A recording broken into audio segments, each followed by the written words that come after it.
real stories behind the headlines. Look, it takes 5 minutes. Notice I'm not getting to details about what goes on in Switzerland, but those that know, you know what I'm talking about. Get a little.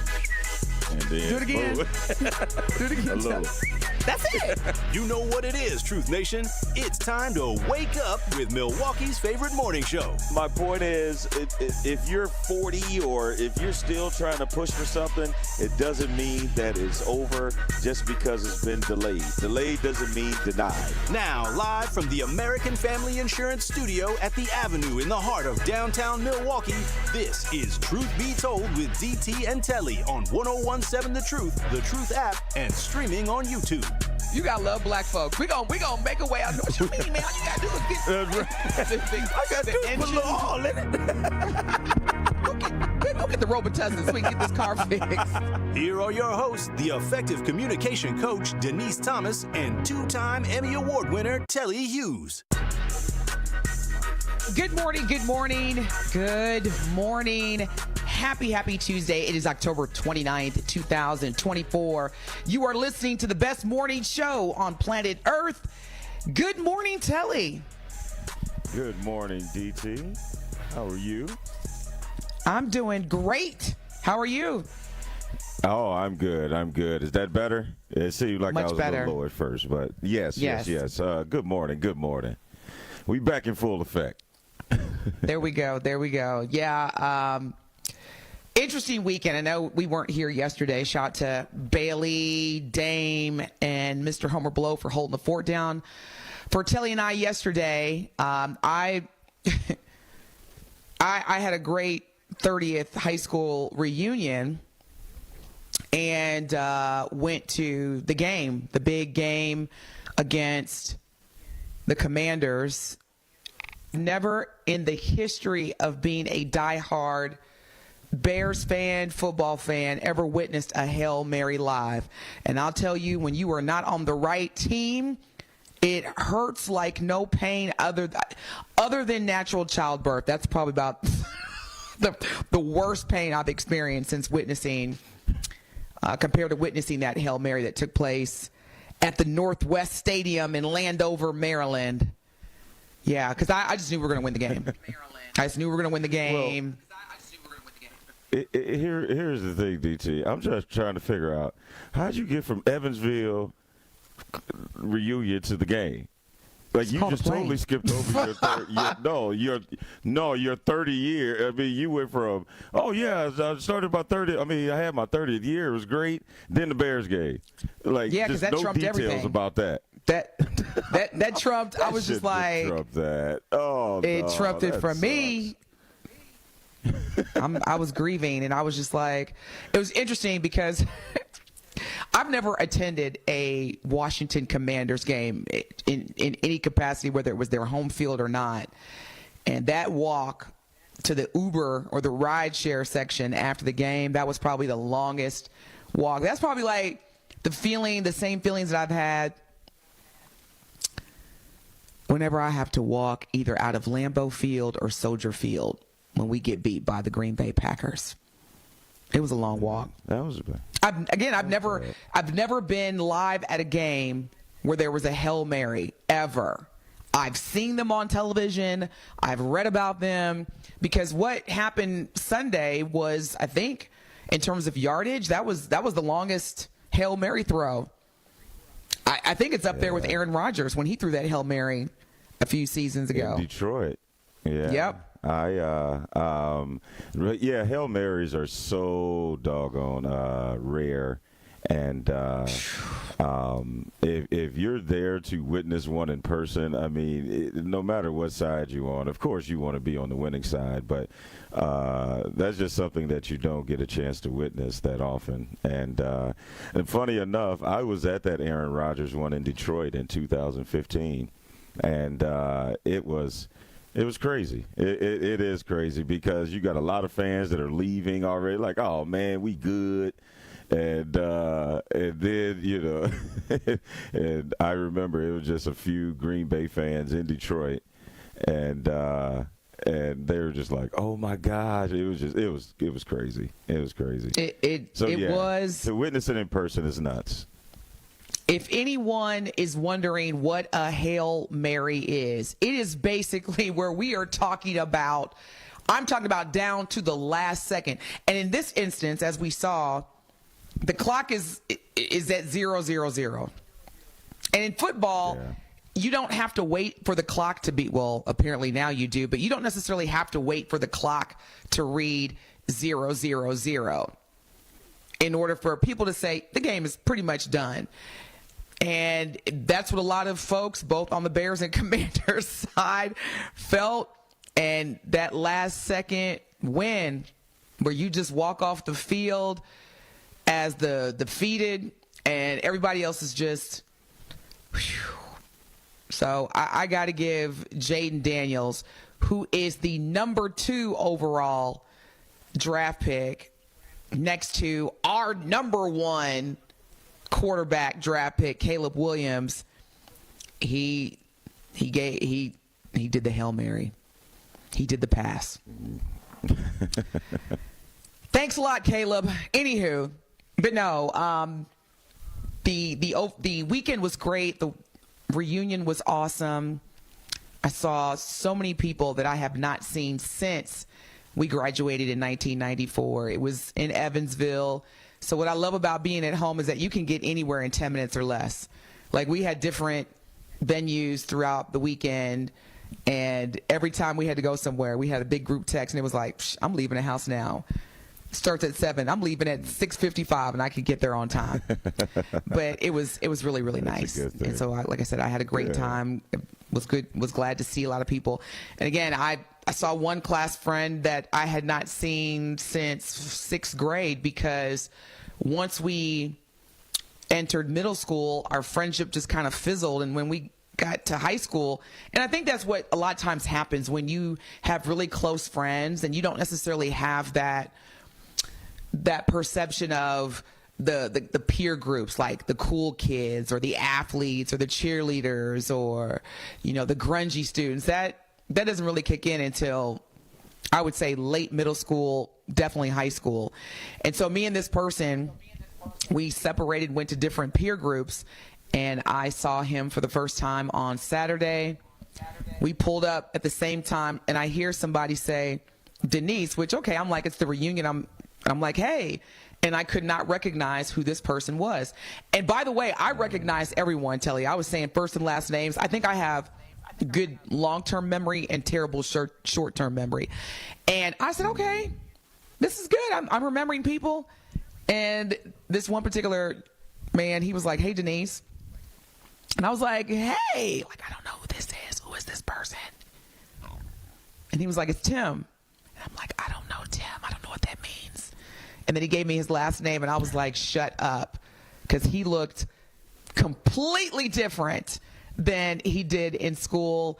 And what's so crazy, Telly, is that growing up in southern Indiana, you did not talk about race or racism. You could, but it was very, very controversial. And if you brought it up, you were immediately, regardless of your race, you were identified or regarded as a troublemaker. So it was just a subject matter that was never part of growing up. And with that being said, you had a lot of, I experienced racism but didn't really know what it was. In hindsight 2020, I was like, wow. So anywho, this guy named Tim, we're talking about what we're doing now professionally. And imagine Telly 20 years from now sitting down with former President Donald Trump, and he looks at you in the face and says, Telly, all of those comments that I made, all of those microaggressions that I delivered, the way that I was just very dismissive, I apologize. I was wrong. And part of what I'm doing now professionally is facilitating conversations with primarily white male caucuses and discussing racism. And that's basically what Tim had shared with me. He's like, I used to live in Harlem.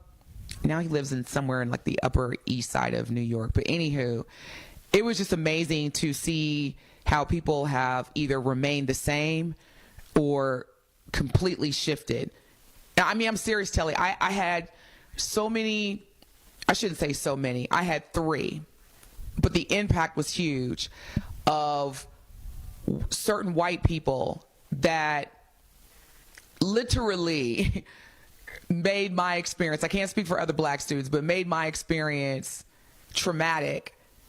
And both of us not knowing what was happening, to come up to me at the reunion this weekend and say, you know, since then I moved to this city and, you know, I wasn't the majority. I may have been, you know, equal or half and half in terms of population size. Because actually this one dude who happens to be white, who was really, really just something else in high school, he moved to St. Louis, Telly, and he said that was the first time he's ever been in an environment where it appeared to be more black folks than him. Yeah, so, I bet it was. Yeah, it was just interesting again, Telly. It was a great experience. Everybody had a great time. We kicked off Friday evening. And you know that one girl that you go to school with that gossips all the time and be like, girl, or you just know she has not changed. I had not seen her probably in 20 years, and she was like, girl. And I was like, yes, let's talk. Oh, man. Honey, she was 20 telling me years worth of tea for you. Telly, she told me everybody who went to jail, who got out of jail, everybody, what they went to jail for. She was giving me all the tea. It was as if we were still in high school. I got to ask you now that you have experienced it, and I will be experiencing mine next year. Did the moment meet the expectation? Because I don't think you can, like you said, your guy Tim, I just don't think you can prepare for things like that. Like did you go in thinking that, oh man, this is going to be some people I haven't seen in a minute? Or I mean, did the experience meet the expectation of the experience? It definitely exceeded the expectation because, number one, Nice. and I think I shared this with you, I didn't really know who was all going to show up. Mm-hmm. I was like, is this going to be like a 10 body count, 20 body count? And if I had to approximate the number of people that were there, I would say anywhere between 70 and 85 people. It was a nice group. Great turnout. It was. And it was just enough. It wasn't too turnout. big. It wasn't too small in terms of being able to catch up and just, take a moment to reconnect with people. But yeah, it definitely exceeded my expectations. It was very heartfelt. A lot of us, again, we weren't, and let me be clear, it wasn't a whole like, well, what do you do now and where do you live? It was, a lot of it was just picking back up where we left off 30 years ago and cracking jokes and laughing. And we did not discuss politics one time. Wow. We did not discuss racism. We didn't discuss politics because there's a significant number of students that I grew up with that are white. We just had a good time. And I think a lot of us were in the mindset of, because some people traveled in from San Francisco, some people traveled in from New York. You had a lot of folks that drove in from the Midwest. We just wanted to have a good time. Everybody can't look, Telly. We were talking about, because, a lot of people were like, hey, are you married? Are you, in a relationship? And you would have thought it was a singles party because nobody brought their spouses. I was like, dang, y'all need a break? What's going on? Like, nope. We've had reunions every 5 or 10 years, and this was our 10th year interval. So the last time that we convened together as part of the reunion was back in 2014. And so I was like, the more reunions we have, the less y'all bring in y'all spouses. What does that mean? Because like when we had our 5-year Telly in 94, 98, we had our 5-year in 1999. Everybody had their boyfriends or girlfriends or their partners, okay? Then the next one we had was a 10-year. So now people are, 35, 36. And now you're meeting spouses, Telly, okay? You're meeting spouses. What I found interesting is that this last one, it was like nobody got their significant others. And I was like, dang, what y'all needed a break or something? Like, where's all the booze at? So I just found that interesting. Yeah. Wow. That's good, though. Like I said, I mean, you kind of, you think you know how it's going to go, but then you really don't know how it's going to go. And then when it finally comes and you're able to enjoy it and you know, you really made me look forward to mine. Hopefully I'll be able to make it. But, yes, you made me look forward to it because I think I was like anybody else. Like, you know, I mean, are we just going to go back and is it just going to be a competition and you know, who's doing what? But I mean, shoot, it doesn't necessarily have to be that way. And you're living proof. No, and it wasn't. So definitely consider going. So, yeah, it was a great weekend overall, despite the big L for the Bears. We are going to come back and get into, as we are a week away, 1 week away from the general election, and you still have time to place your early vote. When we come back, we've got a lot of updates.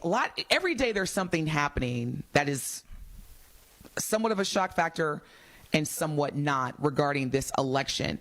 What's interesting, as we get closer to the date, there is still a significant gap among men and women voters.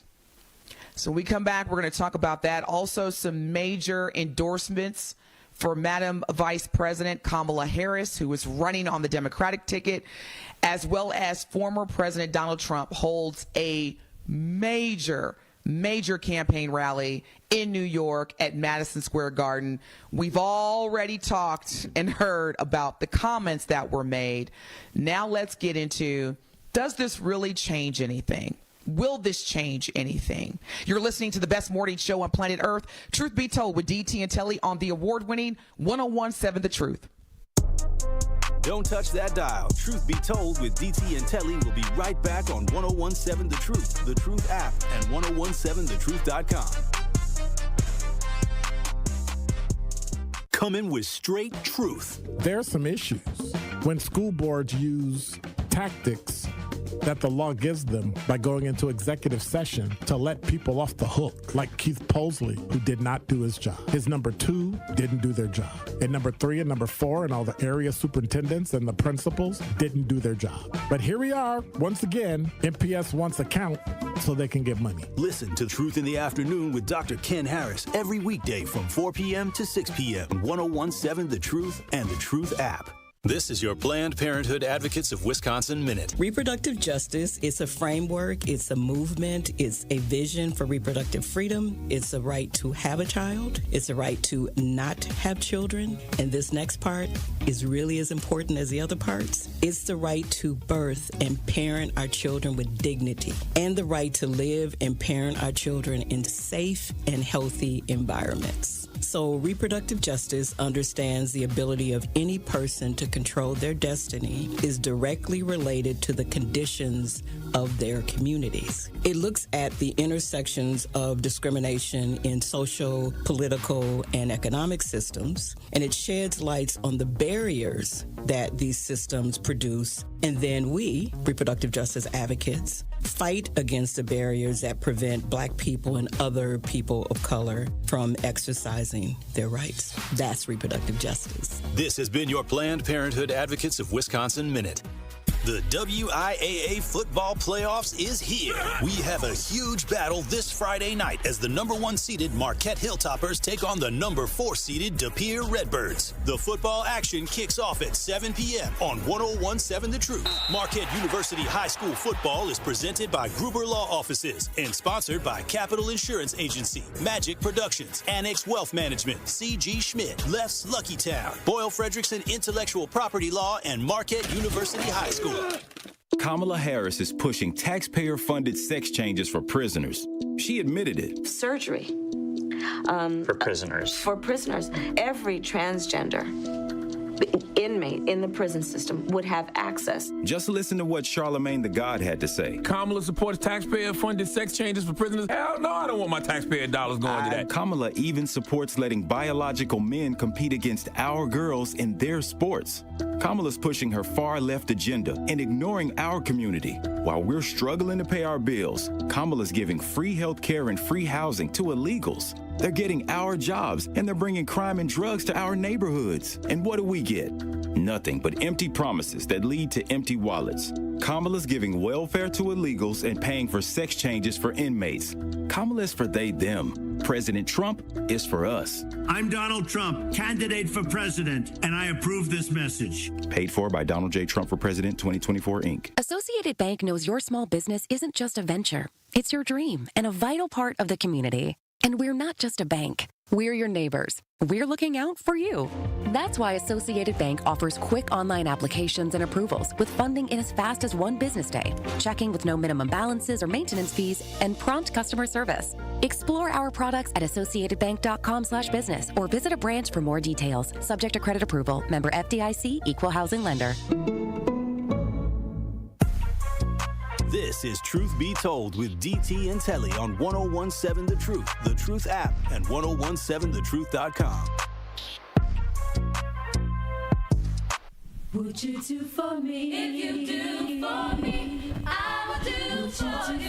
If you do for me, I will do for you. Well, excuse me. Let me let you know the time. Good morning, Truth Nation. Happy Tuesday. Hope you are having a great start to the new week. It is, again, Tuesday, October 29th, 2024, and we are less than a week away from the general election, and the ballot is going to include a number of positions that we will ultimately, as registered voters, decide.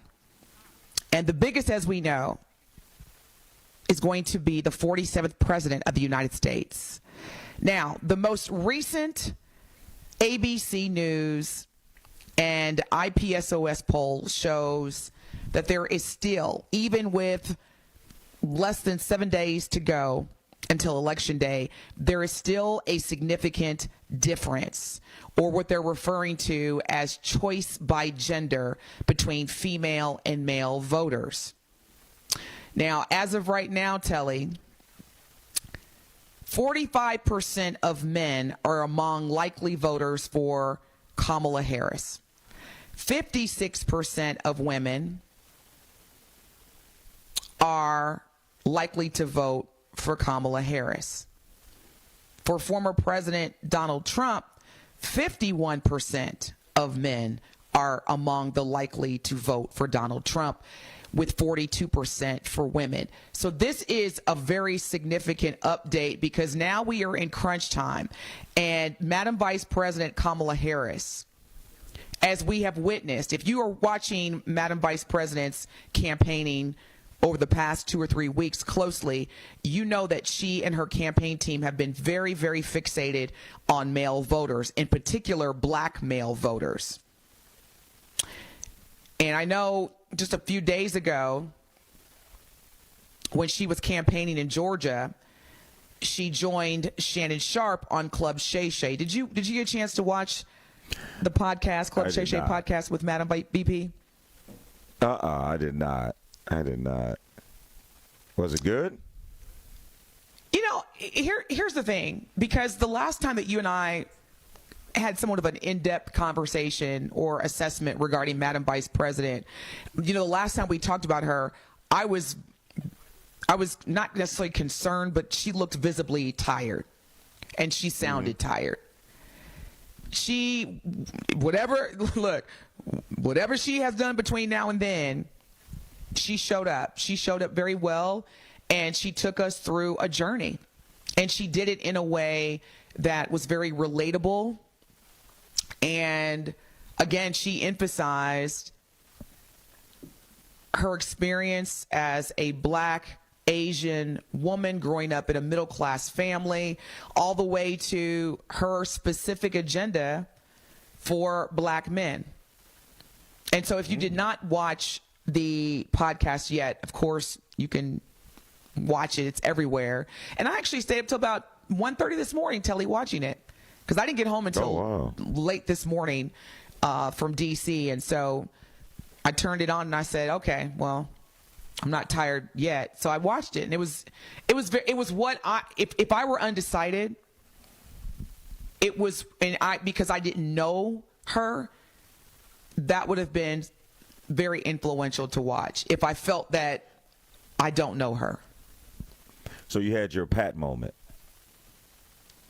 Well, I already know. Well, see, Pat's undecided. See, I've been knowing who. Yeah. No, you said for. If you were undecided, right? But yeah, yes, you're right. You're right. Absolutely. I would if I was having a Pat moment, that would have helped me get to know her. I'm not saying that interview would persuade an unlikely voter to vote for Madam Vice President. But if you are undecided based on, I really don't know her, that interview between her and Shannon Sharpe on Club Shay Shay, it would give you a lot of information about who she is.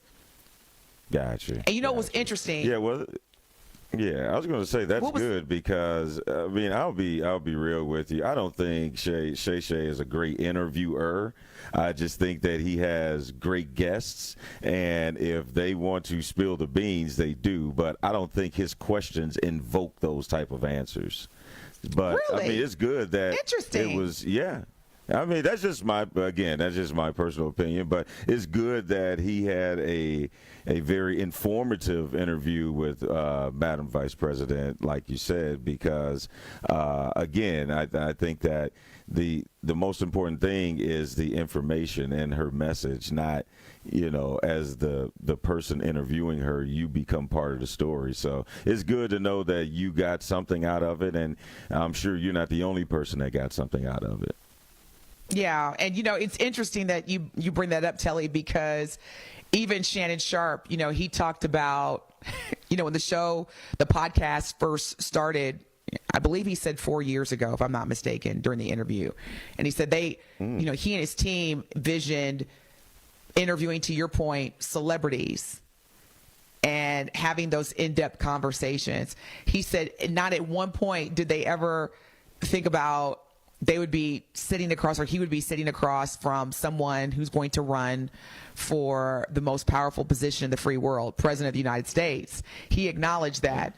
And when and not to get off track, but I've had those thoughts before, Telly, and you of all people are very credible, because not only has that been your profession, you are an award-winning broadcasting journalist, an Emmy to be exact, or 2 Emmys to be exact. So the credibility definitely is there. I noticed that as I watch many episodes of Club Shay Shay, and in particular this one last night with Madam Vice President, I am truly having to accept the reality that it doesn't necessarily have to do with your talent or your skill set. It has more so to do with the following. Like, what is it going to take for me to gain this, magnanimous amount of followers? Because quite frankly, if you want to go there, Telly, if during the campaign, like when she received the call, Madam Vice President, when she received the call from President Joe Biden, which she does talk about during the interview with Shannon Sharpe, and her team came and said, okay, we got to hit the road smoking. I don't envision Madam Vice President Kamala Harris initially saying, we got to go on the Breakfast Club, we got to go on Club Shay Shay, we got to go on this. And seriously, I don't think that was at the top of the list. However, once the polls started being put together, and it was, hey, black men, you might want to pay a little extra attention to them, because these numbers, they are not screaming, we are all for Kamala. And so I think it's interesting how the Harris campaign has responded to the polls that are targeted specifically to black men in this country and how they plan to vote. And especially those, Telly, that have said, I'm not voting at all. Because both Madam Vice President and former President Donald Trump still have a significant number of undecided voters. And that is a lot of pressure. Yeah, but that's I mean, give her team a lot of credit, because you just can't ignore what the polls are saying and what the climate is. And when they started to see that, let's just be real, there's probably more black men that are going to vote for Trump this time around than, probably double than from the last time. And so you need to combat that. And just like when she first entered the race, she came in on fire, $100 million in 24 hours, and he had to find a way, like, all right, this momentum, A, it's going to be hard to sustain, but B, okay, what can we do? And then they made the adjustment, and then now she is making the adjustment. And so I think, give her team props, and she's not leaving any stone unturned. And so no matter what the results are of this race, she can say that, hey, I put the effort down. I did, I was going after, those specific votes. And, if I'm able to get them, I'm able to get them. But there's nothing, it ain't because I didn't try or a lack of effort. And I completely agree. And the thing that you've always said, that, Madam Secretary Hillary Clinton, her biggest regret, Madam Vice President won't have that same regret, because she hasn't ignored or taken any votes in Wisconsin specifically for granted. I completely agree, as well as doing her best to meet black men in this country where they are, going to them and listening and asking questions, as well as being specific regarding the agenda. When we come back from break, I have a serious question, Truth Nation, and this question is particularly targeted to our black Trump supporters.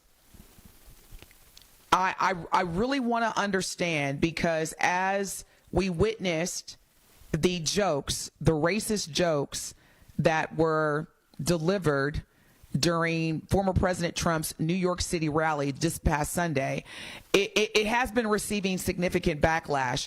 But what my question is to the black Trump supporters, does this matter? Or if it doesn't, why does this not matter when you are supporting a candidate who is still at this point supporting or engaging or even disregarding racist remarks? I'm asking out of ignorance. When we come back, our Truth Talking text line is 833-212-1017. Does it matter that you could be electing someone who responds to racist jokes with, "You're getting way too sensitive"? I want to hear from you.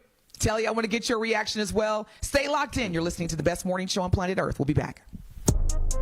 Don't touch that dial. Truth Be Told with DT and Telly will be right back on 1017 The Truth, The Truth app, and 1017thetruth.com. My name is Anton Moore. Around here, we have hardworking people that just need a break. Whether it's investing in small businesses or making housing affordable, Vice President Harris gets it. Kamala Harris is making sure black men have the tools to build generational wealth. She'll put a policy in place that gives 1 million forgivable loans to help entrepreneurs, including black entrepreneurs, start their own businesses. She also plans to give $25,000 in down payment assistance for first-time homeowners and crack down on racial bias in home appraisals. Harris's plan will help black men own more assets so we can build long-term wealth. This is what an investment in my community looks like. We're trying to build generational wealth. No get-rich-quick schemes, no scams, no one-time check, none of that. Vice President Harris got our back. I'll be there on November 5th. Will you be there? I'm Kamala Harris, candidate for president, and I approve this message. Paid for by Harris for President. Sometimes it takes a breakdown to have a breakthrough. And at Vin Baker Recovery, they understand the power of having real support while you're on that journey to recovery. This is why at Vin Baker Recovery, they customize treatment plans specific for your needs. Vin Baker Recovery provides our community and anyone looking for help with access to mental health care and recovery support, helping you treat addiction. So whether opioid abuse, alcohol, or other controlled substances, Venbecker Recovery helps you get back to the lifestyle that you know will be the best option for your future. Venbecker Recovery offers licensed counseling and therapy services to curb the mental health problems that have been impacting our communities for far too long. They provide services like medication-assisted treatment, outpatient care, and hub and spoke services with peer support. So what are you waiting for? Venbecker Recovery accepts walk-ins and appointments. It's just that easy. Just visit VenbeckerRecovery.com. That's VenbeckerRecovery.com. They're here to help you win the day. Gruber Law Offices presents Thanalysis. Do you have a movie that would make you cry? A podcast from Thanasis Antetokounmpo. Obviously won a lot. Yeah. I've never cried. In the moment, for me, I don't cry. But when I watch other people do it, tears. Also supported by Carbless, premium ready-to-drink cocktails. Luck is when you do this. And Potawatomi Casino Hotel in Milwaukee. It's not enough to buy the whole team, but it's enough to buy a majority stake. Subscribe on YouTube and wherever you get your podcasts. When you're high, you feel different. Pretty obvious, right? You think different, talk different, but if you feel different, you drive different. So if you're high, just don't drive. Brought to you by NHTSA and the Ad Council. Join Wisconsin Economic Development Corporation for Marketplace Wisconsin, the Governor's Conference on Diverse Business Development, December 11th and 12th. Register at marketplacewisconsin.com. Truck crash? Call Gruber Law Offices. One call, that's all. Eastbound 94, we've got an accident now just before Calhoun that is blocking the left lane with emergency vehicles. Delays all the way back to Highway 164, though, so watch out for those backups. We got also an accident eastbound 94 right about at 84th Street. This one, luckily, is out of traffic. Westbound delays coming out of the 27th Street area to Mitchell Boulevard. Then you are back on the brakes from about Sunny Slope Road all the way through to the accident scene west of Calhoun. And checking the TMJ4 Storm Team forecast today, partly cloudy, windy, and warm, a high of 80. Tonight, mostly cloudy, windy, a low of 66. From the WTMJ Traffic Center, I'm Debbie Lazaga on 101.7 The Truth. This is Truth Be Told with DT and Telly on 101.7 The Truth app, and 1017thetruth.com.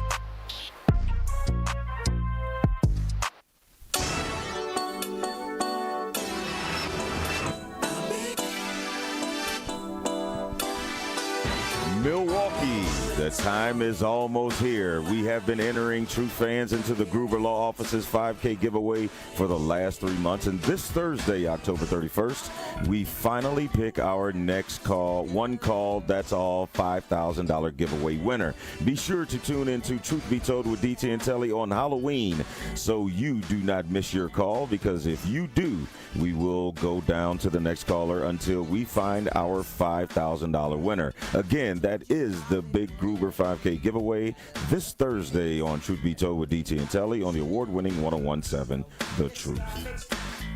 And Truth Nation, The Truth is the home of Marquette University High School Hilltoppers football. We have a big round 2 playoff matchup as the Marquette Hilltoppers look to keep their playoff journey alive as they host the De Pere Redbirds. Kickoff is set for 7 p.m. this Friday night. High school sports on the award-winning 101.7 The Truth is presented by Gruber Law Offices. One call, that's all. Now, former President Donald Trump and his running mate, Senator J.D. Vance, Republican out of Ohio, attended a major campaign rally this past Sunday in New York at Madison Square Garden. And former President Donald Trump had a number of appearances, including comedian Tony Hinchcliffe. Now, if you're not familiar with Tony Hinchcliffe, and Telly, I just was introduced to him during the Tom Brady roast, which aired on Netflix. That was the first time I had ever heard of him, ever seen him. And quite frankly, he's funny. He is a roast comedian. And if you've ever watched a roast, and roasts, they go back as far as, Dean Martin from the Rat Pack. It's a part of comedy culture. However, I I don't think that when you speak at a rally where you're campaigning on behalf of a presidential candidate, that you should be on stage just telling stupid racist jokes. Like, a roast is a platform where it's kind of like all is fair in love and war. It's just like there's, you're prepared for that. You know that. Mm-hmm. Before we get into the reactions from both sides of Tony Hinchcliffe's comments about Puerto Rico while he was speaking at Trump's Madison Square Garden rally Sunday, let's take a listen to exactly some of the things that was said during this rally by Tony Hinchcliffe. Where are my proud Latinos at tonight? You guys see what I mean? It's wide open. There's so many of them. It's absolutely incredible. Believe it or not, people, I welcome migrants to the United States of America with open arms. And by open arms, I mean like this.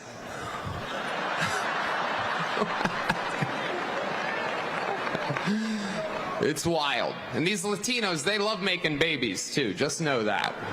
They do. They do. There's no pulling out. They don't do that. They come inside, just like they did to our country. There's a lot going on. Like, I don't know if you guys know this, but there's literally a floating island of garbage in the middle of the ocean right now. Yeah. I think it's called Puerto Rico. Oh, wow.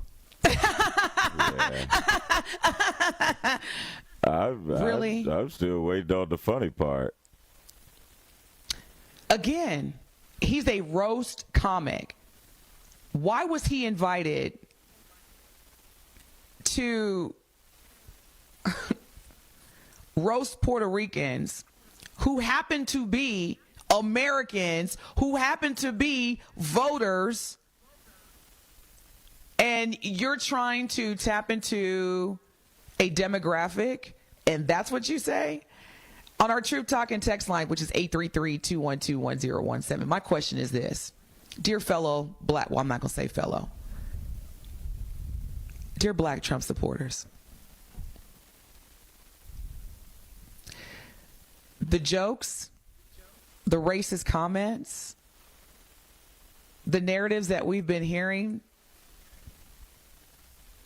I'm trying to understand how someone, if they walked up to you off the street and said that to you, the probability of your offense is very high. And we're talking about someone who's running to be president of the United States. On our Truth Talking text line, Alfonso says, if black men choose to vote, boo-hoo, and that's why the black women is always the lionesses of the nest. Black men know that, and who black men always come home to, the lioness of the nest. Marcus says those jokes were definitely insensitive, but at the same time, I'm more offended how the Harris team talks down to black men. Good morning, the caller. You are live with DT and Telly. What is your question or comment? Many times there were black people who ran out to the slave ships when they landed in West Africa. There were black Confederates, and I think some of these people will have to experience the experience that John Lewis had when he was a teenager to have an understanding that they still hate you, as Sarge said in Denzel's first movie, A Soldier's Story. Wait a minute, caller. What kind of experiences that do we as black people need to experience, like former Congressman John Lewis? What are those experiences that you're referencing? Well, John Lewis nearly gave his life when he was 17 years old trying to cross the Edmund Pettus Bridge to fight for the rights that they take for granted. And you take that for granted when you will sit there. I don't know if you played the part where there was a gentleman with some hat on, and this so-called comic said that this gentleman hosted a Halloween party and that he went with him and carved watermelons. So when they tell you at a Klan rally that they have no respect for you and they have a Project 2025 that will actually impede the process of protesting, as John Lewis and Dr. King and Medgar Evers did for us, when they tell you that and you're more offended by Michelle Obama telling the truth about the gross incompetence of Donald Trump and the misogyny and racism and the hate for women and the fact that there's a woman in jail right now for having a miscarriage in one of those red states, then I think that experience will be the only thing that will teach you the history that you and I and many other educated black people are aware of. And I'm sad that day may come. Okay, so the caller, are you willing to go through that experience? Because, see, this is how I see it. I see this generational curse. I see this generational curse where black people, it's like we have this resentment towards the next generation. I remember one time we had a caller say that the MPS students, they need to be in classrooms without air conditioning because that's what he experienced. I think we're forgetting that Congressman John Lewis, he walked across that bridge and sacrifice so that we wouldn't have to. See, that's the whole point of the fight. Ma'am. My grandmother I totally agree. cleaned houses for white people, and when I asked her what she was doing, she says, I'm doing this so that you don't have to. So when you say things like this is something that we need to experience as a race, quite frankly, the caller, there really ain't that much difference. I'm talking specifically, Denise, please don't misinterpret. I'm talking specifically about people who would say that they're more worried about what Vice President Harris or what Michelle Obama has to say about black men, which are, people who I think have a certain view about a woman being president, which is ridiculous. And that's quite to the contrary. I'm saying that tongue in cheek. I don't ever want us to experience that. But I'm saying these people are speaking, and maybe that's what I should have said. These people are speaking like they need that experience to know that there's nobody in the Donald Trump Make America Confederate Again camp that cares about them or their children or grandchildren. I'm voting for my grandchildren and my children, and I think that is in the spirit of what our forefathers did for us in the 60s and the 50s and the 40s and the 30s. So quite to the contrary, I really don't want us to ever experience that, but I'm saying there are some people who speak as if that is what they'll have to experience to realize that there is no choice in this election. There's a person who tried to take over our country. Thank you, the caller. So I think we have 5 other callers online. Okay, thank you. All right, Wayne, thank you so much for your patience. You are live with DT and Telly. What is your question or comment? Hello? Hi, Wayne, good morning. You're live with DT and Telly. What's your question or comment? No, this isn't Wayne. This is Brian. He must have got the name wrong. Okay, that's okay. But, good morning. As far as the Madison Square Garden thing and the roast or what have you, the jokes were not funny at all, and I don't think the Trump administration knew what this person was actually going to say. But the bigger picture of this whole thing is that it's a few days left before the election. You have a clear choice of what you have to do. You have to vote your interests. Now, if you're the type of person that's into unnormal ways, then you vote Democrat. If you're into traditional ways, as the world is now, then you have to take a stand and kind of hold your nose and vote for the conservative guy. But I would say Agenda 21 is more dangerous to our black population than Agenda 25. That's the agenda they're not talking about, and that's the agenda that was put in place back in the 50s and 60s. So according to what's actually happening with the transhumanism and the changing of genders and what have you, this stuff was already printed up back in the 50s and 60s. So the bigger picture is, do you want to stay human? or do you want to go to transhumanism? That's a clear choice between Democrats and Republicans. Normalcy. Okay, so let me make sure I get, because I'm really trying to make sure my hearing is working. So, Brian, what you're saying is that if you are pro or for transgenderism, then you are a Democrat. If you are not, then you are a Republican. Absolutely. But Ms. Harris is a great candidate. She's a very nice person. I would love to see her win. If the situations were fair, if the situations in this society were normal.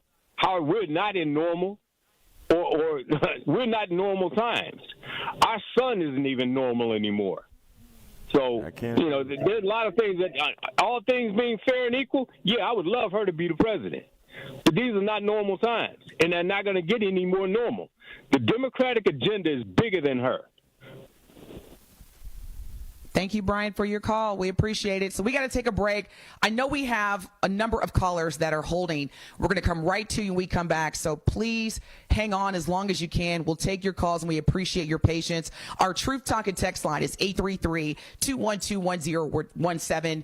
We are discussing the reactions from this country based on the racist remarks that were delivered by roast comic Tony Hinchcliffe during former President Donald Trump's campaign rally inside Madison Square Garden in New York City. Does this impact Black Americans the way that we're planning to vote? When we hear racist jokes being presented, whether known or not known, and the response, we're going to get to the response from both J.D. Vance and the Trump campaign when we come back.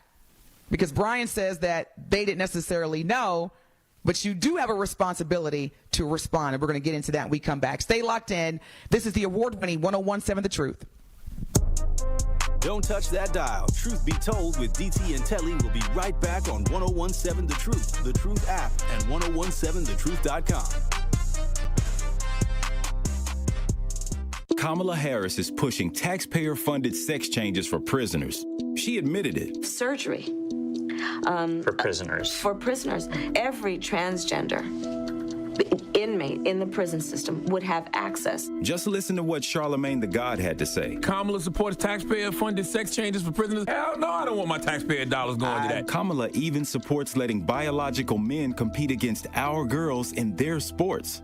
Kamala's pushing her far-left agenda and ignoring our community. While we're struggling to pay our bills, Kamala's giving free health care and free housing to illegals. They're getting our jobs, and they're bringing crime and drugs to our neighborhoods. And what do we get? Nothing but empty promises that lead to empty wallets. Kamala's giving welfare to illegals and paying for sex changes for inmates. Kamala is for they, them. President Trump is for us. I'm Donald Trump, candidate for president, and I approve this message. Paid for by Donald J. Trump for President 2024, Inc. Milwaukee faces significant wealth gaps, but change is possible. Join entrepreneur Arlo Washington on November 13th for a transformative discussion on building wealth in underserved communities. Featured in the Oscar-nominated documentary The Barber of Little Rock, Washington's insights are a must-hear. Attend for free, in person or online. Get your ticket at uwm.edu/SCE. Sponsored by the Tommy G. Thompson Center on Public Leadership and hosted by UWM School of Continuing Education. Life's better with American Family Insurance.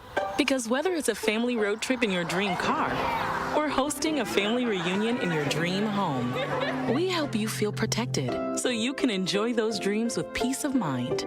Save up to 23% when you bundle home and auto. American Family Insurance. Get a quote and find an agent at amfam.com. Products not available in every state. Visit amfam.com to learn how discounts may apply to you. American Family Mutual Insurance Company, SI, and its operating company, 6000 American Parkway, Madison, Wisconsin. This is Truth Be Told with DT and Telly on 1017 The Truth app, and 1017thetruth.com.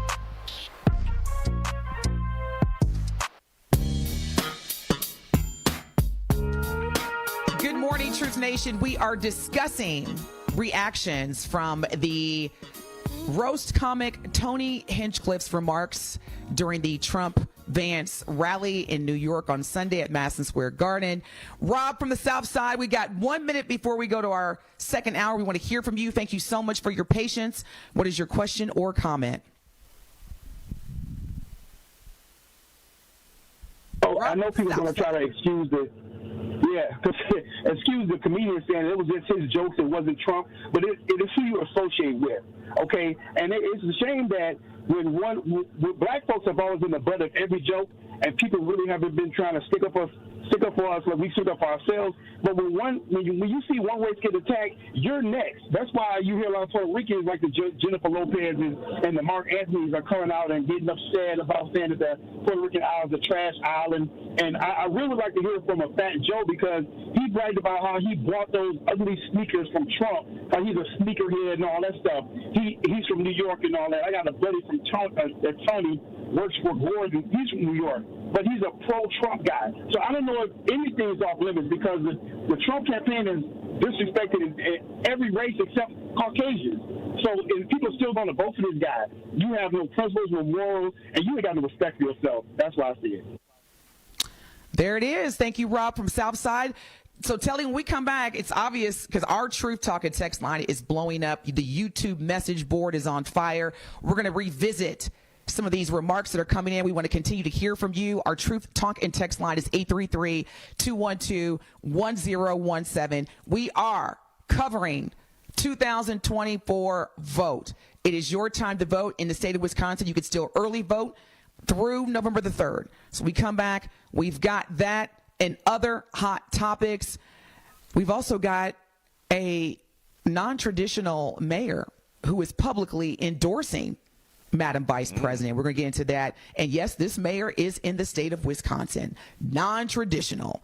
Let's get locked in, y'all. It's Tuesday. Happy Tuesday. You're listening to the best morning show on planet Earth. Truth Be Told with DT and Telly. We'll be back.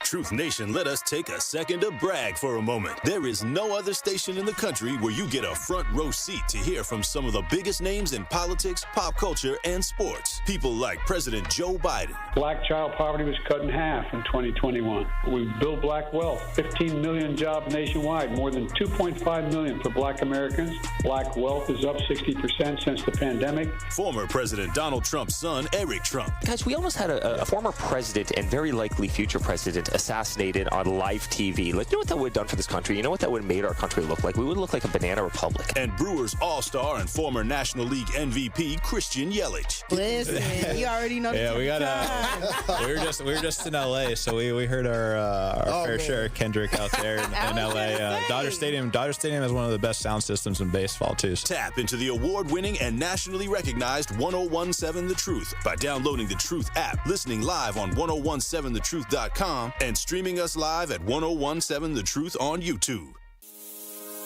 Prostate cancer screening is a simple blood test. It's a simple blood test. Get it done. Your family history of prostate cancer increases the risk for all the men in your family. It's a simple blood test. Get it done. Prostate cancer is most treatable when it's detected early. It's a simple blood test. Get it done. Men, it's your life. That's why it's so important to talk to your doctor about getting tested. If you want info on how to take action, the Prostate Cancer Foundation is here to help. For more than 30 years, PCF, a leader in scientific breakthroughs, has funded cutting-edge research that speeds new treatments into clinics, helping patients live longer with fewer complications. Go to pcf.org to learn more about prostate cancer and how you can advocate for yourself. Remember, it's your life. And it's a simple blood test. Get it done.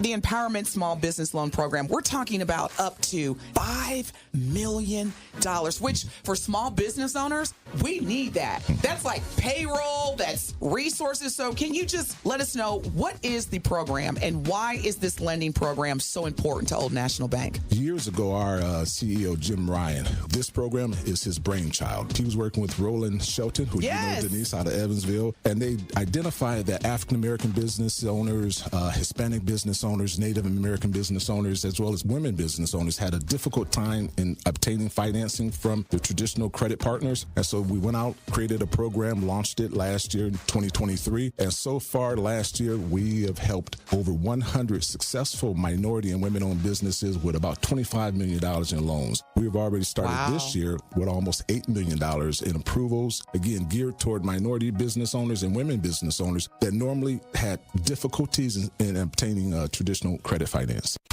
You're listening to the new 1017 The Truth, founded in partnership with Gruber Law Offices. One call, that's all. 1017 FM, 1510 AM, WGKB Waukesha, and W269DL Milwaukee. A locally owned Good Karma brand station. This is Truth Be Told with DT and Telly on 1017 The Truth app, and 1017thetruth.com.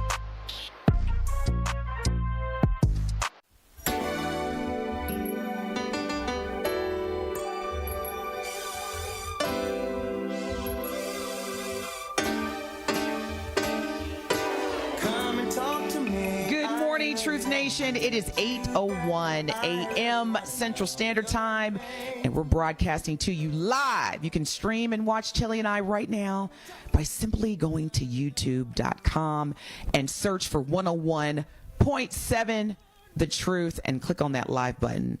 And you also want to click on that subscribe button. They only gonna see you this morning, DT. We having some issues on my end. I'm here, but I ain't on YouTube. So okay, they can see all of the DT they can have this morning. All the raw DT this morning. I am so raw. All right.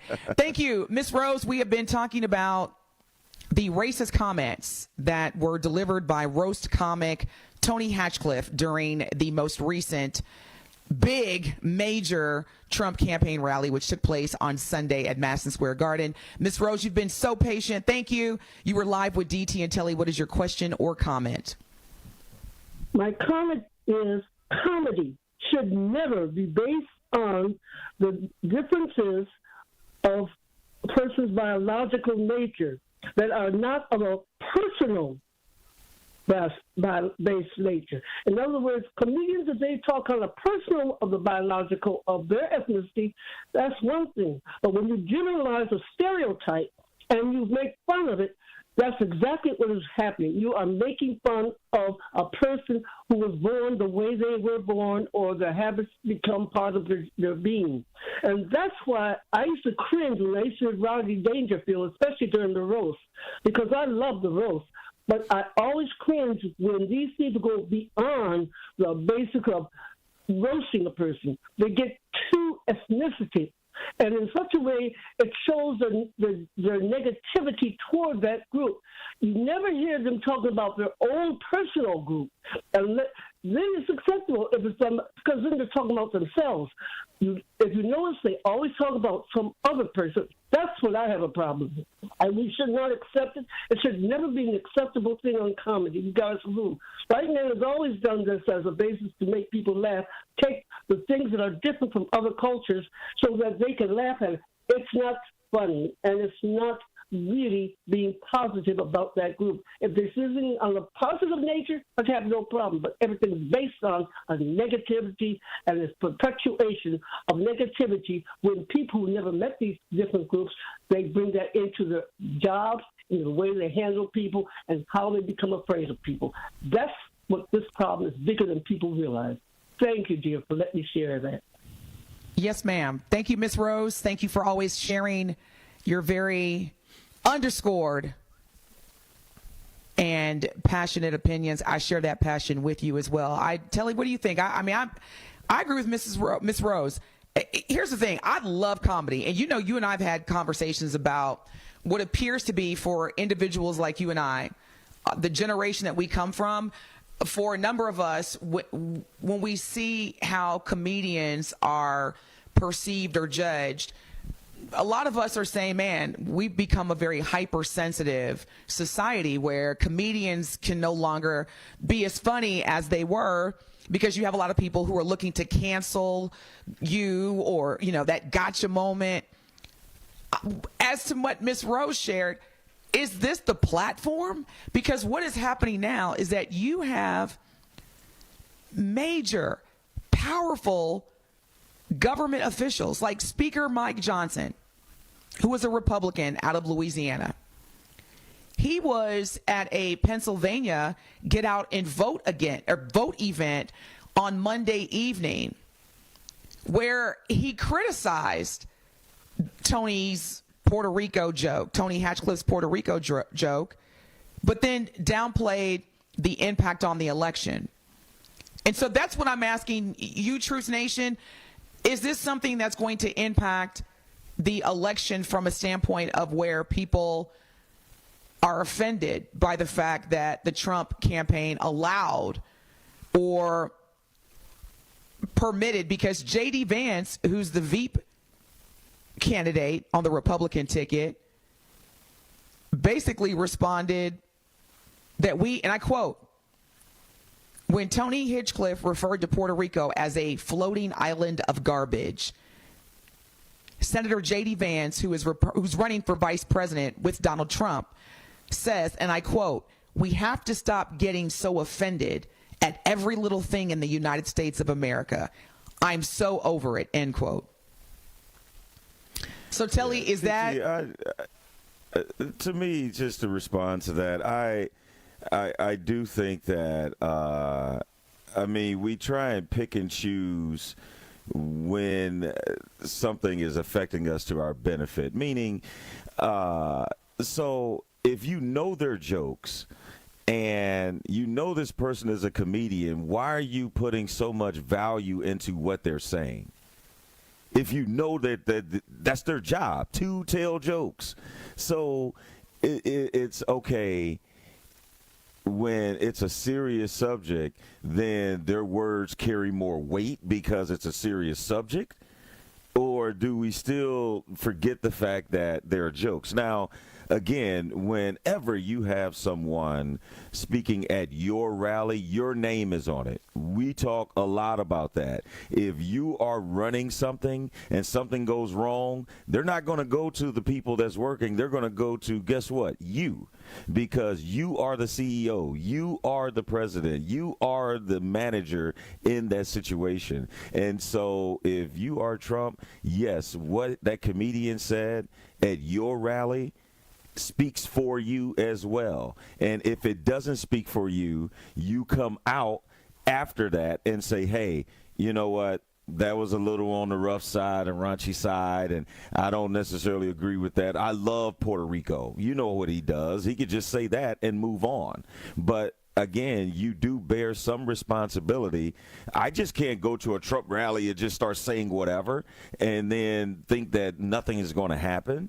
I mean, he's responsible for that. But I still think that, he's still a comedian at the end of the day. Yeah, and I just didn't understand what was going to be the value of this. Now, let's just remove Tony Hinchcliffe's out of the narrative right now. I want to focus in on J.D. Vance. Now, J.D. Vance, who is the Republican vice presidential candidate, was just here in Wisconsin. There was a rally for Trump and Vance in Waukesha, Wisconsin yesterday. I want to just get into the reactions from who is running to be the vice president. God forbid something happened to former President Donald Trump if he's elected. This would be who would then inherit the presidency. Now, listen to these remarks in response to Tony Hinchcliffe's, who again is a roast comic, joke about Puerto Rico. Vice President candidate Vance said, maybe it's a stupid racist joke, maybe it's not. We are not going to restore. Check this out, Telly. Check this out, Truth Nation. This is what this man said. We are not going to restore the greatness of American civilization if we get offended at every little thing. Let's have a sense of humor. You know who at the crib right now, DT, chilling like, I guess I don't look that bad now, huh? Mike Pence. Mike Pence like, I might not have been that bad. Like, look who y'all might get if Trump is elected president. What amazes me the first crazy is that thing he said. J.D. Vance has never experienced racism, but yet is qualified to say and determine how we as people that are on the receiving end of this racist type of dialogue and comments he could say, we're not going to restore the greatness of American civilization if we get offended at every little thing. Little thing? That's like me saying, Telly, yo little Emmy, yo little job, yo little feelings. And he's supposed to be the vice president of this country, if elected. And he's telling Americans that what Tony Hinchcliffe said during a campaign rally to get people to vote for President Donald Trump, former President Donald Trump, we're not going to restore the greatness of America if we get offended at every little thing. Al from Sherman Park, thank you for holding. You were live with DT and Telly. What is your question or comment? Hey, good morning. No, I didn't like the insult comedian. I don't think that was the place. He may have been great at the Tom Brady roast, but maybe that wasn't the venue for him. Women in general don't like, how can I say, insult humor. Men tend to, roll with it because that's kind of how they play. With the insult, the dozens, and all that kind of stuff. But one of the things that prompted me to do is like, where did the basis of this joke come from? So then I started Googling trash on Puerto Rico, and I guess apparently NPR has done articles on this, that the island landfills are overflowing. There's so many ships and things sunken around the island that there is a federal initiative to clean up the island. However, we're still having problems with the Kamala Harris administration not giving the island all of the billions of dollars that have been allocated for their hurricane, the last hurricane cleanup. So they do have a big trash problem. But if you don't know that background, then that joke might sound racist. Gotcha. Okay. Well, I don't know when Kamala Harris started her administration, but okay. I'll roll with that. You can Google the articles if you're inquisitive. This is when we talk about low information voters. When did Madam Vice President Kamala Harris start her administration? I thought we were still under the Biden administration. Nope, it's the Biden-Harris administration. You look, and he said he shared the power with her, gave her equal authority.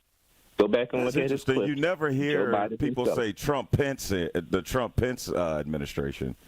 You never hear people say that. Yes, it was the Trump-Pence. It was the Trump-Pence administration because I have a Trump-Pence pen. Okay. I want to go back, Al from Sherman Park. I want to go back to the comment that you made. No, I want to go back. Are you still there? Hello? Yeah, I'm still here. I'm listening. Okay. I want to go back to the comment regarding if you knew about the garbage issue in Puerto Rico, then you wouldn't get offended. So I want to understand that if you are offended, it's because you're ignorant and don't know about the garbage issue in Puerto Rico, if you were offended. Is that accurate, or did I misunderstand? No, I said if people don't get the joke, because for a joke to be funny, you have to understand the premise of it, right?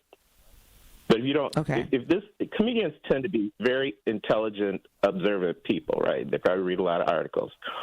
Now, if you didn't know Puerto Rico had a trash problem, you'd automatically think that somebody's calling everybody in Puerto Rico trash. I got that. But so my next question is, we got it, Al. We are not as dumb as you sometimes think we are, but we got it. So my next question is, do you identify as Latina or Puerto Rican? No, I don't identify as Latino or Puerto Rican. I have a lot of Latino friends that are Trump supporters, right? Wonderful. So do me a favor, Al. Have them call in and let us know how they feel. Because I find it interesting that live on the East Coast. They live on the East Coast. That's great. It's 9:15. It's 9:15 in the East Coast. So do me a favor. Text them and give them the Truth Talking text number, because I know you know it by heart, and have them call in and share with us how they feel about this.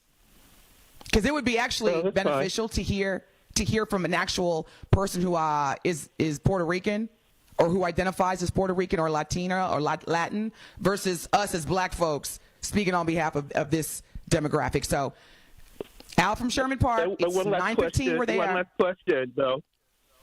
last question, though. Did they get that mad at George Lopez's joke about stealing all of the... That's the question. The question is, can we hear from them? So, Al, you have a plethora of Puerto Rican friends, according to you. Have them call into the show, 833-212-1017. Thank you so much. All right. When we come back from break, why are you shaking your head? See, I can see Telly. When we come back from break, hopefully Al's going to reach out to his friends who identify as Puerto Rican so that we can hear from that group of people. Because at the end of the day, Telly, we're all Americans. And so I would hope that my white brothers and sisters, my black brothers and sisters, all of my brothers and sisters would be offended by that joke being delivered during a campaign to Americans. That's all I'm saying. When we come back, we want to hear more from you. We also have a recent update regarding a mayor of a pretty conservative town here in the state of Wisconsin that is publicly endorsing Madam Vice President Kamala Harris to be the 47th president of the United States. Stay locked in. This is the best morning show on planet Earth, Truth Be Told with DT and Telly. Don't touch that dial. Truth Be Told with DT and Telly will be right back on 1017 The Truth app, and 1017thetruth.com. Truth Nation, Gruber Law Offices and The Truth have raised the stakes for this year. The One Call That's All Gruber Cash giveaway is now a $5K giveaway. Yes, you heard it right. $5,000 giveaway. Every weekday on 1017 The Truth, you will have the chance to be entered to win the $5K giveaway. Listen to The Truth for the One Call That's All cue to call for your chance to win $5,000. Gruber Law Offices, One Call That's All. Visit 1017thetruth.com for official contest rules. Are record energy costs putting a squeeze on your fixed or limited incomes? With limited incomes not keeping up with the lingering effects of inflation, you might be one of tens of thousands of Wisconsin residents who are struggling to survive in the blistering heat of summer or the bitter cold of winter. While you haven't asked for it, the Keep Wisconsin Warm Cool Fund and your local energy assistance providers are here to help. No Wisconsin resident should ever have to face the challenge of living without heat or power or face homelessness. For a hand up, apply today and call 1-800-506-5596. That's 800-506-5596. Or visit www.kwwf.org. Associated Bank knows your small business isn't just a venture. It's your dream and a vital part of the community. And we're not just a bank. We're your neighbors. We're looking out for you.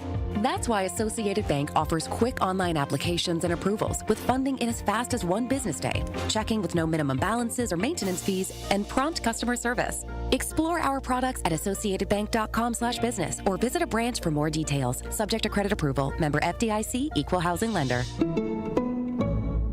Milwaukee faces significant wealth gaps, but change is possible. Join entrepreneur Arlo Washington on November 13th for a transformative discussion on building wealth in underserved communities. Featured in the Oscar-nominated documentary The Barber of Little Rock, Washington's insights are a must-hear. Attend for free, in person or online. Get your ticket at uwm.edu/SCE. Sponsored by the Tommy G. Thompson Center on Public Leadership and hosted by UWM School of Continuing Education. Here at the new 1017 The Truth, we aim to be a staple in Milwaukee's Black community. We are committed to partnering with local organizations and supporting Black-owned businesses. We are proud to call Milwaukee our city and promise to be a positive reflection of our community. We look forward to celebrating Black culture and excellence with you every day as we make history and continue to uplift the voices in our city. Join us for the journey at the new 1017 The Truth, founded by Gruber Law Offices. Milwaukee Black Talk. This is Truth Be Told with DT and Telly on 1017 The Truth app, and 1017thetruth.com.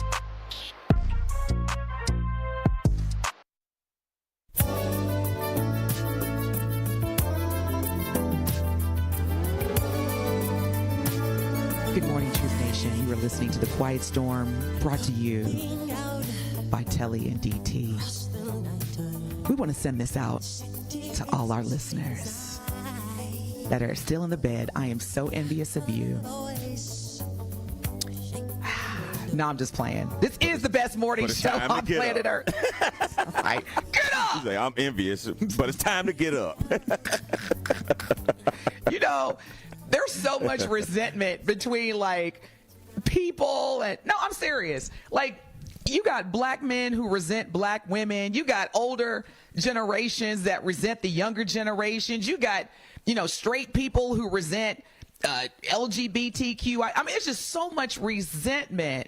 And it's like, we got to forgive. We really got to get on this pathway to forgive. But before I move on, because I know we got a lot of callers, please, y'all, thank you for your patience. I got to remind us, Truth Nation, that Old National Bank, they know there's nothing small about keeping up a small business. That's why they have developed the Empowerment Loan Program to help give people of color and women-owned businesses equal access to funds up to $5 million. This substantial commitment shows that Old National Bank truly believes that every small business deserves the opportunity to change their community in a big way. Learn more today by visiting oldnational.com/empowerment loan. Old National Bank. Get old. All loans are subject to credit approval. Minimum loan amount, $25,000. Additional program qualifications or restrictions may apply. For full details, contact an Old National small business banker. We've had a number of folks holding. Dr. Ford, good morning. I know you're going to make me smile. Thank God Dr. Ford called in, Telly. You're live with DT and Telly. What is your question or your very wise, substantial, and credible comment? Oh, no pressure, huh? No. Well, I want to thank you guys for having me this morning. Good morning. I wanted to mention a couple of things. So as compared to what Al from Sherman Park had to say, you know, this was very intentional. And as Denise Thomas, the communication coach, always tells us, there's power in words and there's power in intent, right? And so if you take a look at who this person was, Tony, the comedian, he runs a show called Kill Tony. You can see it on YouTube. But he does this very lowbrow comedy, and he's a roast comedian. But if you think about this, at that time, we were, 9 days out from the election? It was very intentional for him to be there. He did the same joke the night before to a control group, and it didn't hit, right? But he said in that was, you know, this is going to hit with the crowd that I'm going to do this to next, right? And so he very intentionally did this joke. Now, I'm not a political pundit, but what I will say is, if you have someone like that on, what you are doing is you're giving fodder to that community of interest that believes that, right? That community of interest that believes that, you know, cancel culture is going too far, we're being too sensitive when it comes to racial relations in the United States, and you give that soundbite to the vice presidential candidate to say, oh, you know, I'm getting tired of this, we're all tired of this, et cetera, and it's desensitizing us to racism. It's desensitizing us to have these statements in everyday media and to be in the mouths of people talking around dinner tables to say this is okay to talk to a group of Americans, mind you, Puerto Ricans are Americans, in a derogatory and racial way. So we have to continue to keep our heads on the swivel when it comes to this type of hate speech, and we also have to know that this was not by mistake. This was very intentional to have him up there and to have him say those things. There it is. Dr. Ford, thank you always so much for your intellect, your insight. So, Telly, what's happening? Because Dr. Ford brings up an excellent point about normalizing this type of behavior and, quite frankly, desensitizing people's responses or reactions to it. DT, we know that there's always warning before destruction. And if people want to just shrug this off as, oh, this is no big deal, or it was just a joke, or, you know, the last thing we need right now is racist or divisive rhetoric from anybody. And you have that, and like Dr. Ford said, 9 days before the election, and you allow someone to use your platform to say racist jokes. To me, when I say the warning before the destruction, this could very well be just a slight preview or insight of what's to come, you know, if he is elected again, and how this type of speech will become normalized again and will be, oh, you guys are just so sensitive. I mean, let's not forget when they had hurricanes and he was going to flip the paper towels to them. He's throwing it like he's shooting hoops. I mean, like, people don't forget that stuff. And for some reason, not even just him shooting as if he were in hoops. Making people forget it. But how, like, the people were, the American citizens of Puerto Rico had just experienced a significantly damaging natural disaster, hurricane. Mm-hmm. And you have this image of the president of America, which includes Puerto Rico, throwing paper towels at American citizens as if, you know, when you used to go to SeaWorld and you throw the food into the dolphin's mouth? It was as if they weren't even human. That image what is one roll of paper towel going to do for a grown person? You know, I was hesitant. As I was watching Madam Vice President on Club Shay Shay last night. It was recorded last week when she was campaigning in Georgia. I was listening to what she was saying, and I was hesitant on whether I was going to say this on air or not. But I'm going to go ahead and say it. Dear Black Trump supporters, when the wrath hits, and it will, and someone walks up to you and reminds you, because when you basically accept racism as the oppressed, you are basically giving the green flag to these white supremacists and white nationalists that is okay. And when it happens to you, please do not call into the show complaining, mad, venting. I'm telling you, do not call in and complain about the treatment that you are experiencing due to, oh, it was just a joke. You overreacting. Troy, thank you for holding. Appreciate you calling back. What is your question or comment? My comment, good morning. My comment is, it's just disgusting to see how people just are so vicious to one another, and then they want us to overlook it. And a bigger point is I'm an African American, so I didn't think the joke about the watermelon was very appreciative on my behalf. And no one is really talking about that. The most thing they're saying is the trash for Puerto Rico. I'm not with either one of it. And J.D. Vance, he's trying to talk about they didn't know. This is the same rhetoric that they say continuously. One way or the other, they mean the same thing. And we as black people, we have got to learn how to stand up for oneself and one's principle. If it was the homosexual community that they made these jokes about, it would have been shut down. How many comedians did they have that had to sit down because they said something insensitive about the LB, however you say it, community? LGBTQ plus. Yes. And so where do they have the right to make these comments, and why are we not upset and offended that they said this, especially when we're looking at the first black president elect that's going to be elected? They're trying to downplay her and our whole culture. And we need to realize that and look at it for what it is. You don't ask for something and then get doo-doo in your hand and you love it. You got to stand up for your principles. Thank you. Well, Troy, thank you so much. We appreciate you listening and calling in. David, good morning. Thank you for your patience as well. What is your question or comment? You're live. Hello. Hello. Glad to be on the show. Thank you. Thank you for having me. I just have to say I have 2 dogs.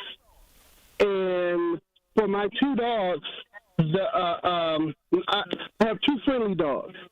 And when my wife,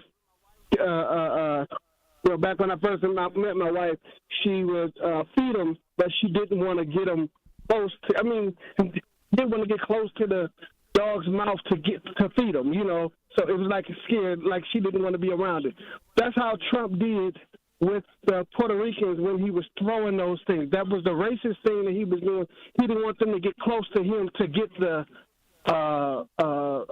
paper towels. That right there would show you that he was very insensitive to everything that happened to Puerto Rico. That's all I got to say. Well, thank you so much.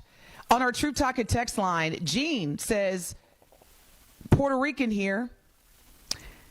Al from Sherman Park can, boop. I never would, but I guess I can make tons of certain kind of jokes, slurs, because I know those people and those jokes have a bias in fact. Marcus on our True Talking text lines, 833-212-1017. I haven't heard a Puerto Rican call yet to say they are offended. We shouldn't speak for others. Marcus, who is we? Because, number one, we just heard from someone who identifies as Puerto Rican. Number two, see, that's one of the other problems of this country. Puerto Ricans are Americans. And if just because this is a Black Talk radio show, we talk about black and brown issues all the time, and just because a Puerto Rican hasn't called in yet, we just heard from one through text, but this is the kind of thing that Dr. Ford was referencing. We should all be offended when another group has been targeted with racist comments. And see, that's the thing, because certain communities, they get more response and reaction than others. But as Americans, we should be offended anytime we experience discrimination or any ism for that matter. Now, if you just don't want to be offended, Marcus, that's fine. You don't have to be offended. But you don't get to disqualify my feelings of being offended just because I'm not Puerto Rican. How can I sit down and break bread with different people from all parts of the world if I'm coming into the situation with bias? Right. How can I call myself a woman of faith or even an American citizen if I'm not offended when another group of Americans that are traditionally marginalized and underserved are mistreated? Just because you don't doesn't mean you get to tell me how I should feel. Don't expect me from you, Marcus. I ain't you. And why does it take a Puerto Rican to come and validate that this is offensive? So if a Puerto Rican called and said, hey, I was offended, then it's okay? Like, again, you can't determine how people are going to react to a joke, because we know the same thing could be said to 10 different people and you're going to get 10 different type of reaction. So it doesn't matter if a Puerto Rican calls or texts in or whatever, because just because that's how they feel doesn't mean I have to feel that way. Well, speaking of feelings, Truth Nation, Telly, I want to be clear, because Marcus just said that he's black and he speaks for us. Marcus does not speak for DT, and I've been black for 48 years. I want to make that clear. If you ever hear him speaking on behalf of black people, please remove me. No. When we come back, we're going to get more into the reactions on our Truth Talking text line. Feel free to call us right now, 833-212-1017. And again, we have a conservative mayor who has recently, as of this week, publicly endorsed Madam Vice President to be the 47th president of the United States of America. Stay locked in. This is the best morning show on planet Earth. Truth be told, with DT and Telly. Happy Tuesday. Don't touch that dial. Truth Be Told with DT and Telly will be right back on 1017 The Truth, The Truth app, and 1017thetruth.com. My name is Anton Moore. Around here, we have hardworking people that just need a break. Whether it's investing in small businesses or making housing affordable, Vice President Harris gets it. Kamala Harris is making sure black men have the tools to build generational wealth. She'll put a policy in place that gives 1 million forgivable loans to help entrepreneurs, including black entrepreneurs, start their own businesses. She also plans to give $25,000 in down payment assistance for first-time homeowners and crack down on racial bias in home appraisals. Harris's plan will help black men own more assets so we can build long-term wealth. This is what an investment in my community looks like. We're trying to build generational wealth. No get-rich-quick schemes, no scams, no one-time check, none of that. Vice President Harris got our back. I'll be there on November 5th. Will you be there? I'm Kamala Harris, candidate for president, and I approve this message. Paid for by Harris for President. What if one day you went to your secret hiding place? You know, that spot that only you know about? And instead of what you came for, you found something a little different. What if instead of your private stash, you found a simple phone number, 1-800-662-HELP? What would you do? Would you stop and give it some thought? Would you make the call? The truth is, all drug use comes with risk. Before those risks become real, before drugs turn your life upside down, before drugs take their toll on you and your family, know that there is help. You can quit. If you or someone you love is struggling with drug use or prescription drug misuse, call 1-800-662-HELP for 24-hour free and confidential information and treatment referral, or go to samhsa.gov/thereishelp. Make Milwaukee work for you. 1MKE provides easy-to-use information on local, state, and federal programs that can save you money and improve your well-being. Discover events you can attend to get involved in your community and find nonpartisan resources to help you make your voting plan for the upcoming election. 1MKE envisions a future where every Milwaukee resident understands how being civically engaged can help us create a healthier, stronger city. Because together, we are one Milwaukee. Learn more at 1mke.org. All insurance companies, they want to know where are your cars housed. Right. They want to know how far are you driving to get to and from work every day. Mm-hmm. They want to know all these different things for weather patterns. Are you living in northern Wisconsin, or are you living down in Tornado Alley somewhere in Kentucky? These things make a difference as to how your insurance rates are formed. It needs you to be factual, and every single time somebody commits these different frauds, it all adds up, and everybody ends up paying the price for it down the road. Erie Insurance, providing the protection you need and the service you expect, all at a great price. Eastbound 94, we do have an accident just east of Highway 16 off on the right shoulder. Watch out for that. More delays heading through the Barker Road area, and then again back on the brakes from before 84th Street through the stadium. Northbound 43, right about at Fond du Lac Avenue, we have another crash with the right lane blocked. One of the cars ended up on the other side of the guardrail, so now we've got a tow truck on scene trying to pull that thing out of there. They do say the right lane is blocked, so that's got things backed up into the Marquette interchange. And checking the TMJ4 Storm Team forecast today, partly cloudy, windy, and warm. A high of 80. Tonight, mostly cloudy, windy with a low of 66. From the WTMJ Traffic Center, I'm Debbie Lazaga on 1017 The Truth.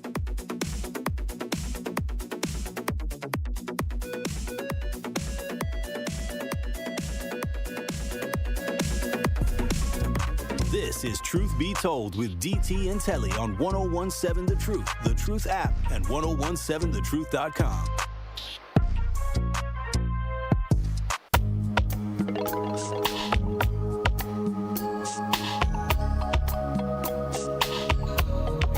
Nation, tune into our final The Truth on Politics tomorrow from 6 to 8 p.m. on The Truth. This will be a great opportunity to find out all you need to know about the local and national elections. They will also examine which presidential candidate will be best for our community. Do not miss The Truth on Politics tomorrow from 6 to 8 p.m. with Dr. Ken Harris, Sherwin Hughes, Tori Lowe, and our very own Jason Fields, who is was on the Truth Summit last Saturday on the award-winning 101.7 The Truth, Milwaukee Black Talk. The mayor of a very, very red and conservative town. Stop sign red. Stop sign red, Telly. Kool-Aid red. Look, blood's red. Blood red. This mayor ain't got, like, Suge Knight, have a seat, because this is a red town in Wisconsin. And the mayor, and this has made national headlines because, as we all know, as we are in the midst of early voting here in the state of Wisconsin, which goes on all the way through November the 3rd. So make sure that you vote early. If you do not plan on voting on November the 5th, vote early. Now, speaking of voting, Wisconsin, as we all know, is a battleground swing state. So we've been getting a lot of attention from both parties. And the mayor of Waukesha, or as my friends from outside of Wisconsin say, Waukesha.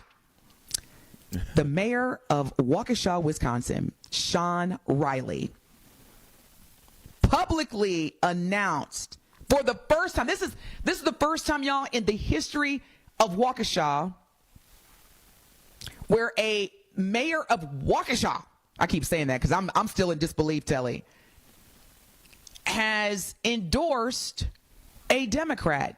Now, Mayor Sean Riley, this was his statement, and I quote, "It would be easier for me to stay quiet and vote my conscience privately, but the stakes of this election are so important that I feel compelled to share publicly that I am voting for Vice President Kamala Harris, and I encourage other Wisconsinites who care about our country to do the same." And this was from Mayor Sean Riley in a statement, who is the mayor of Waukesha, Wisconsin. And this is the first time this Republican city leader has supported a Democrat, especially for commander-in-chief.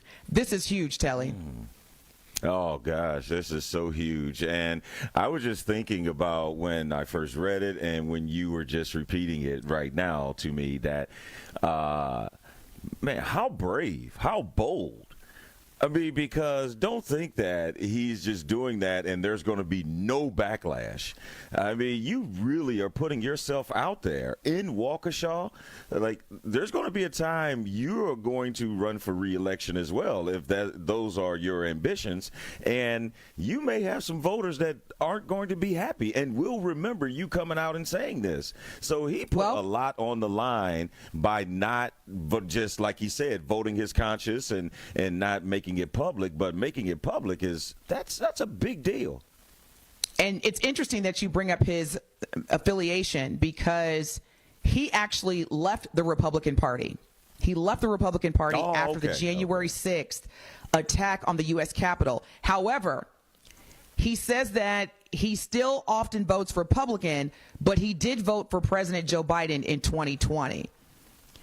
Riley went on to say that former President Donald Trump, and I quote, "poses a unique danger to American democracy, and a second term would be even more dangerous than the first because there would be no guardrails. We cannot allow him to sit in the Oval Office again." And this comes again from from Waukesha, Wisconsin Mayor Sean Riley, who is publicly, to your point, Telly, courageously and publicly let the country know, I'm not just endorsing Kamala Harris, I'm voting for her. Yeah, because look, DT, what did we have happen in 2020? And we talk about it a lot off the air, and that is you had a lot of closet Trump voters. You had a bunch of people saying, oh, man, I ain't going to vote for him, and this, that, and the other. And somehow, some way, 80 million people ended up voting for him. Pretty much the last time. So, so again, for this mayor to come out and publicly say that, he did not have to do that.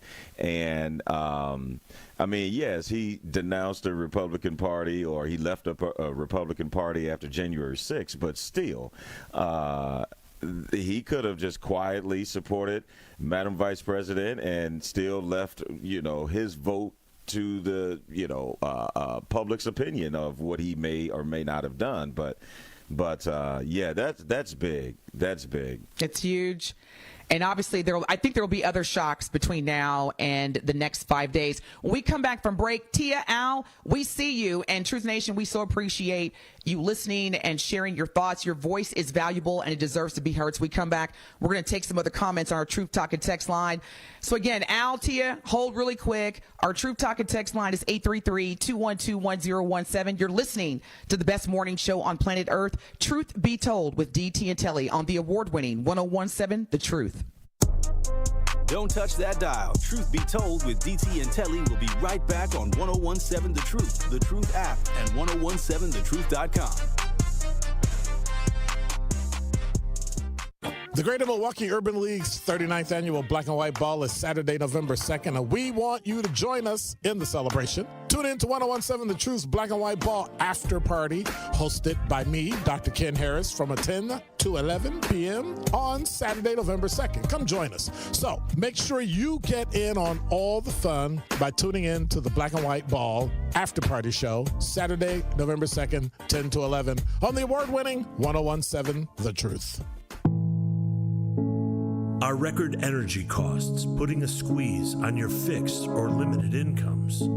With limited incomes not keeping up with the lingering effects of inflation, you might be one of tens of thousands of Wisconsin residents who are struggling to survive in the blistering heat of summer or the bitter cold of winter. While you haven't asked for it, the Keep Wisconsin Warm Cool Fund and your local energy assistance providers are here to help. No Wisconsin resident should ever have to face the challenge of living without heat or power or face homelessness. For a hand up, apply today and call 1-800-506-5596. That's 800-506-5596. Or visit www.kwwf.org. Natural gas is a clean, reliable, and convenient source of energy delivered directly to you through underground pipelines. The pipeline system has an excellent safety record, but there are clues that can help you identify a potential hazard. If you smell the strong odor of rotten eggs, hear an unusual hissing sound, or see blowing dirt or debris, it could be a natural gas leak. Leave the area immediately and call We Energies at 800-261-5325. We Energies. People you can trust. Energy you can depend on. Milwaukee faces significant wealth gaps, but change is possible. Join entrepreneur Arlo Washington on November 13th for a transformative discussion on building wealth in underserved communities. Featured in the Oscar-nominated documentary The Barber of Little Rock, Washington's insights are a must-hear. Attend for free, in person or online. Get your ticket at uwm.edu/SCE.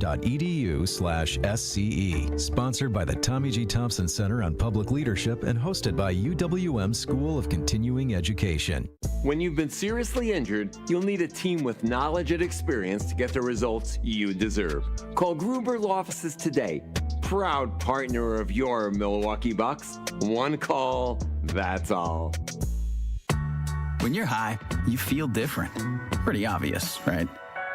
You think different, talk different, but if you feel different, you drive different. So if you're high, just don't drive. Brought to you by NHTSA and the Ad Council. This is Truth Be Told with DT and Telly on 1017 The Truth app, and 1017thetruth.com.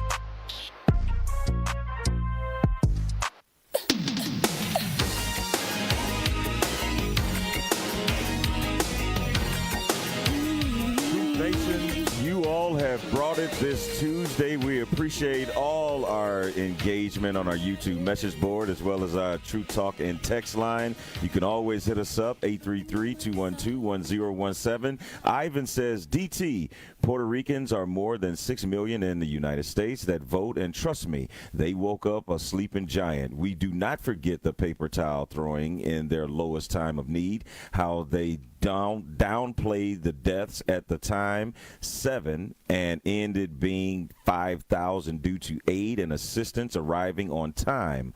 Not to forget the millions in emergency assistance held back in the Trump administration, not Biden's. We've got two callers that have been patiently holding. Let's start with Tia. Good morning, Tia. Thank you so much for your patience. You were live with DT and Telly. What is your question or comment? Good morning. My comment is just about Mayor Riley, the mayor of Waukesha, the one who publicly stated that he was going to support Kamala. I think it was brave for him to make that decision. I think that he probably wanted to say something about it a while ago, but he probably was concerned about the backlash. But at the same time, I did hear him state that he's not running again. So basically, he did it at a perfect time. So he won't have to really, worry about it too much after the election. I'm sure he'll probably move out of the county after that. So when she wins. We were just saying that. We were literally just saying, Telly and I were like, I'm sure he's got his real estate broker on like Zoom right now. Real talk. Yes. And the thing about it is I live in Waukesha County, and I've been there for like almost 10 years, due to a job that I took in that county. And Waukesha County, the city of Waukesha, they do not play. Like, they still have all their blue lights up from when the incident happened when the people were killed by the guy that kind of like ran his vehicle through the streets. They still have their blue lights up, so they do not play. So I know they were the people that do support Trump, they were highly upset when they heard him publicly state this. So that's just my comment. Oh, yeah. Thank you so much, Tia. Appreciate you. Al, you were live with Thank you. Have a great day, Tia. Al, you were live with DT and Telly. What is your question or comment? What I was going to say for the comedian, it was very inappropriate, and it only shows a sign of a poor debater who can't debate because they never have no actual facts. Al from Sherman Park, you're black, you're part of the lifestyle.